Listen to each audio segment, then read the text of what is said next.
Police તંત્રનો ખેલ બનાસકાંઠામાંથી એક ચોંકાવનારી કિસ્સો સામે આવ્યો। પોલીસના લોકઅપમાં વીઆઈપી લોકઅપનો ખેલ। 36,25,000 રૂપિયાની ઉચ્ચ આપતના આરોપી પાસે મોબાઈલ જોવા મળ્યો છે। સીસીટીવી વાયરલ બાદ આરટીઆઈ ખુલાસાથી મચ્યો ખળભળાટ। રાધનપુર પાટણ જિલ્લાના રાધનપુર પોલીસ સ્ટેશનમાંથી એક ચોંકાવનારો મામલો સામે આવ્યો છે।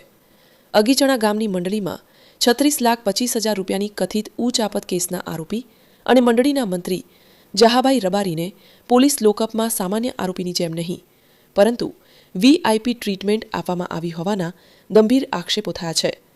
વાયરલ થયેલા સીસીટીવી ફૂટેજમાં લોકઅપની અંદર આરોપી મોબાઈલ ફોનનો ઉપયોગ કરતો દેખાતો હોવાનો દાવો કરવામાં આવી રહ્યો છે। આરટીઆઈ મારફતે બહાર આવેલી વિગતો બાદ સમગ્ર મામલે અનેક સવાલો ઊભા થયા છે। આક્ષેપ છે કે આરોપીને કાયદાનું ભાન કરાવવાના બદલે લોકઅપમાં વિશેષ સુવિધાઓ આપવામાં આવી। જો આ દાવા સાચા સાબિત થાય તો પોલીસની કામગીરી અને લોકઅપની સુરક્ષા વ્યવસ્થા સામે ગંભીર પ્રશ્નો ઊભા થઈ શકે છે।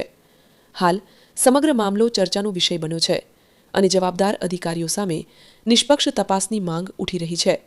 વધુ અપડેટ માટે ખોલો અને સબસ્ક્રાઇબ કરો સેન્ટ્રલ ભારત ન્યૂઝ ચેનલને। ધન્યવાદ।